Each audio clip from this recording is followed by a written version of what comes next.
HPMB human मेटानिमोवायरस अभी ये news में है। आप सब सोच रहे हैं न्यूज़ में क्यों है, क्योंकि इसकी जो आउटब्रेक हुई है वो चाइना में हुई है, नॉर्दर्न पार्ट ऑफ चाइना, जहाँ पे ठंड बहुत ज़्यादा है।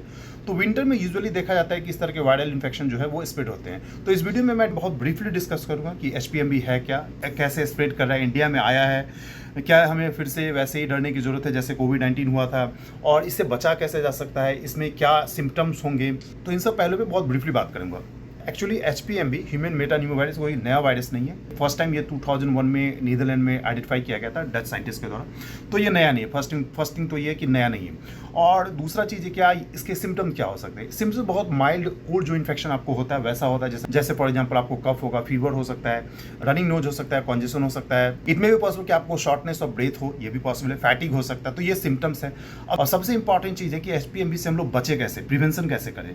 पहला जो पॉइंट है वो क्या है, हैंड वॉश से। फ्रीक्वेंटली आप अपने हैंड को वॉश कीजिए और वो भी साबुन से एटलीस्ट 20 सेकंड। दूसरा इंपॉर्टेंट चीज़ है कि आप फेशियल मास्क को यूज़ कीजिए, क्योंकि जो पर्सन इन्फेक्टेड होंगे उनके स्नीजिंग के दौरान या फिर कफिंग के दौरान ड्रॉपलेट आएंगे नोज से और आपको इन्फेक्ट कर सकता है। तीसरी चीज़ कि आप अपने हैंड को बिना वॉश कीजिए खाना मत खाइए, और अपने हैंड को आप अवॉइड कीजिए कि आई कांटेक्ट में, फेस कांटेक्ट में या फिर माउथ के कांटेक्ट में आए।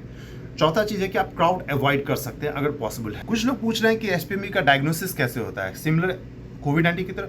हाँ, RT-PCR is the one of the best way. वो एक मॉलिकुलर डायग्नोस्टिक और सबसे बेस्ट, और मतलब कि एक्यूरेसी उसकी बहुत अच्छी है। कुछ लोग कंपेयर कर रहे हैं कि HPMB भी जो है वो बेसिकली कोविड की तरह ही है, उसी तरह से आउटब्रेक होगा, और खासकर चाइना से चूंकि आउटब्रेक हो रही है तो और लोग डर रहे हैं। खैर, अभी ऐसा कुछ भी सिचुएशन नहीं है। देखिए, ये एक नॉर्मल वायरल इन्फेक्शन है, कोल्ड में कॉमन है, और नॉर्दर्न पार्ट ऑफ चाइना में भी टेम्परेचर बहुत लो है, इसकी वजह से इसका इन्फेक्शन जो है वो बढ़ रहा है।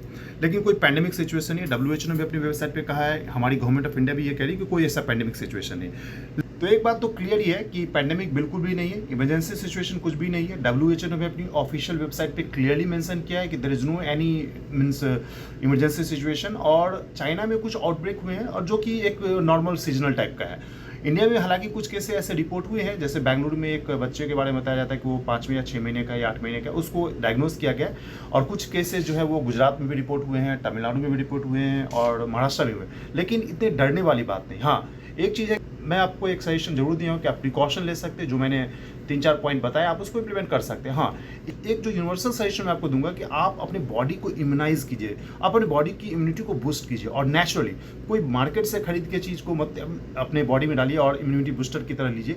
सबसे बेस्ट वे है आप जो है वो विटामिन C को इंक्रीज कीजिए, और जिसका सोर्सेज है नींबू है, सिट्रस है, ऑरेंज है, ये सब बहुत अच्छे सोर्स है, आंवला है। इससे आप अपनी इम्यूनिटी, नेचुरल इम्यूनिटी को बूस्ट कीजिए।